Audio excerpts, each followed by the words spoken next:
So we go.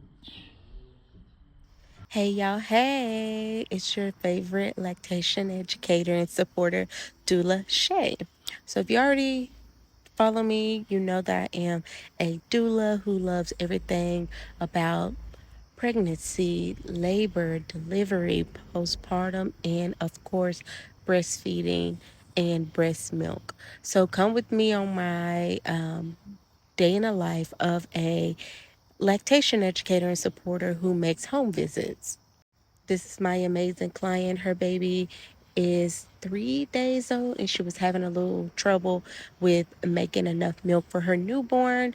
And so I went over and I said, okay, first things first, let's make sure that you are sized properly. This is probably one of the top reasons why if a woman is struggling with milk production, this would be one of the reasons why. Because first of all, she's only 3 days postpartum, so she's technically right there at transition milk.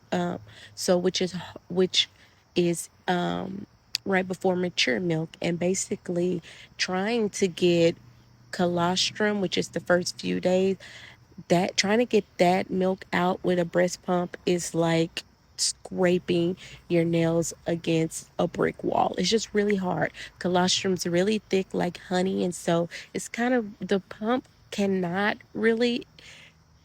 has a hard time pulling. So that's why it's either better for the baby to get it out or it would be better for you to hand express. So this is me looking at her supply. She has a couple pumps.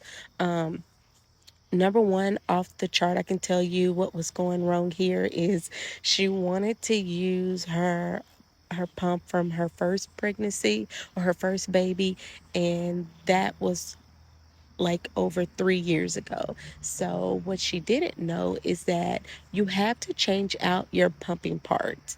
They do not have longevity, they actually expire within a few months. So, one of my observation was her pump wasn't working to its maximum ability was because the parts were old.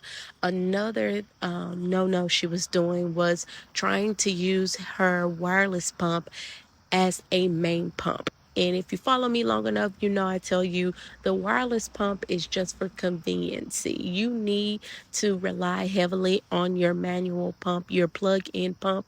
I know they're annoying, I know they're a little loud, and I know they are bulky, but they can do what the wireless pump cannot because they have more of a power source. So your wireless pumps are nice for like on the go, if you're at the office, if you need to make a quick run, but they're not really great to be your full-time pump. So she pulled out her wireless pump and I said, okay, listen, that's not gonna work for this situation. Don't forget, she's only 3 days postpartum, so we're working with transition milk.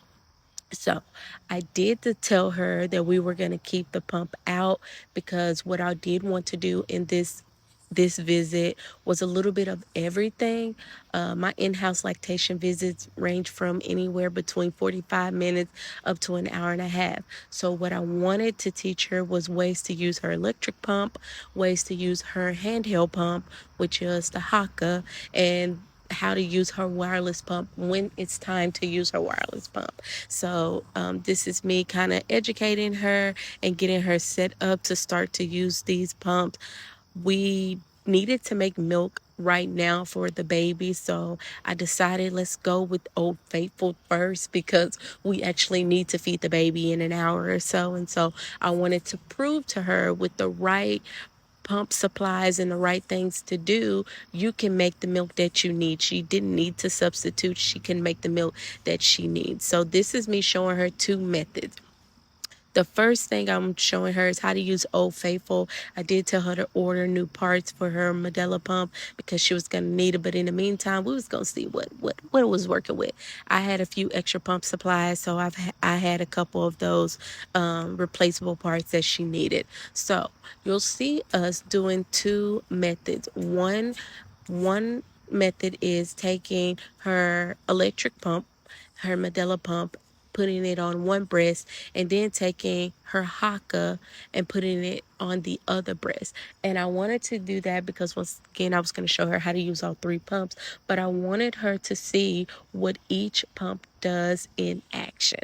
So this is us getting set up, and so I'm going to go ahead and just let y'all see that.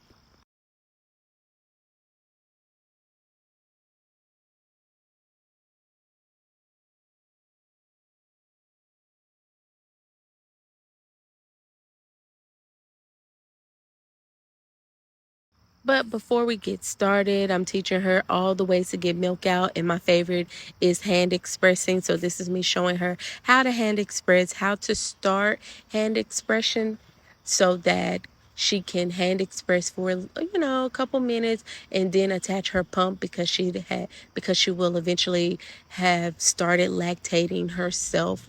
And so learning how to hand express is going to be crucial to the success of your breastfeeding journey, because what you don't realize is there are going to be many times that you are away from your pump. You might have forgot your pump, or you just might feel a little full or engorged. And so learning how to hand express, you'll always have the ability to express milk, pump milk, get milk out, so that you, one, don't get clogged ducts, you don't get too engorged, neither do you set yourself up for a loss of milk production because you didn't release it in time. So I always teach women how to hand express because that's more important and more crucial to your breastfeeding journey than anything else, because you'll always be able to get milk when you need milk.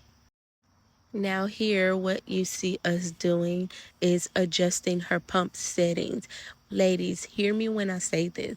Just because that pump is on a level 12 doesn't mean that you're pumping loads and loads of milk. You could actually be injuring yourself because the pressure of it is too intense.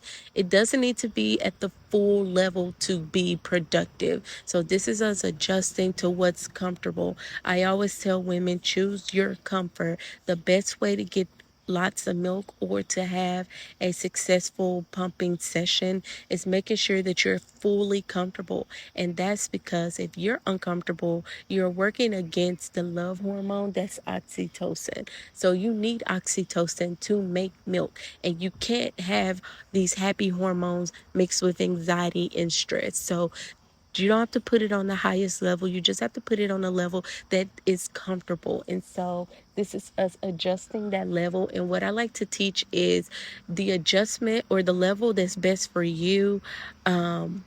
It's almost as if you didn't notice you were pumping or that your baby was on you. It does. Breastfeeding should not hurt, so pumping should not hurt. And so this is us using a haka, and as you can see, because she did a little hand expression, she had immediately started dripping milk. And so this is me showing her in comparison what the haka does, because it's also a pump and it's also a catcher, but when you have it squeezed, you put it into pump mode. And so I'm showing her the difference, that what her haka is doing compared to what her Medela pump is doing. And if you can see, that her electric pump doesn't have nearly as much milk as her haka does.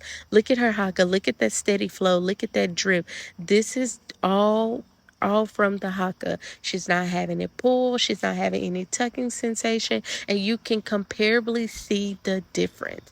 And so this is what she made from her first little half session, and this is me showing her, like, listen, you could be walking around with hakas, and that's the same concept as a wireless pump. It's not beautiful, but it's very effective. So one thing I noticed is that women don't really know how to put the haka on, and it takes some practice, but once you get the method to the madness, you know how to put those suckers on, like, with no hesitation. So this is me showing her how to put it on. A lot of people don't understand. You have to fold it down to the point. Sometimes you use your finger to hold it. This is me helping her, like, keep folding it, you're not gonna hurt it. And then you also have to give it a little squeeze. And if you put your finger on the flange part before you squeeze, you're gonna hold it in place, and you want to center your nipple, and then you want to just flip it up.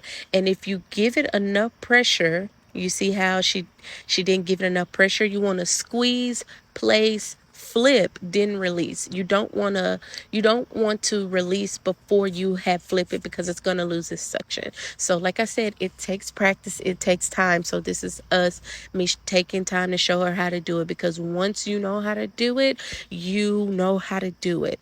And so at the end of our in-home visit, she was able to make 2.5 ounces to feed her baby. Her baby was only 3 days old, so she didn't need to eat much. So she was able to make enough for 2 feedings, whereas when she was doing this by herself, she had to supplement with formula because she wasn't getting enough milk, because she wasn't able to use this stuff correctly. So this is why you need to hire a lactation educator and a supporter. You need to see a CLC or an IBCLC. So this is us celebrating a win and feeding her baby her milk, and her not having to substitute for this session. You can do it, ladies. And she's happy, and baby girl is so happy. And yeah,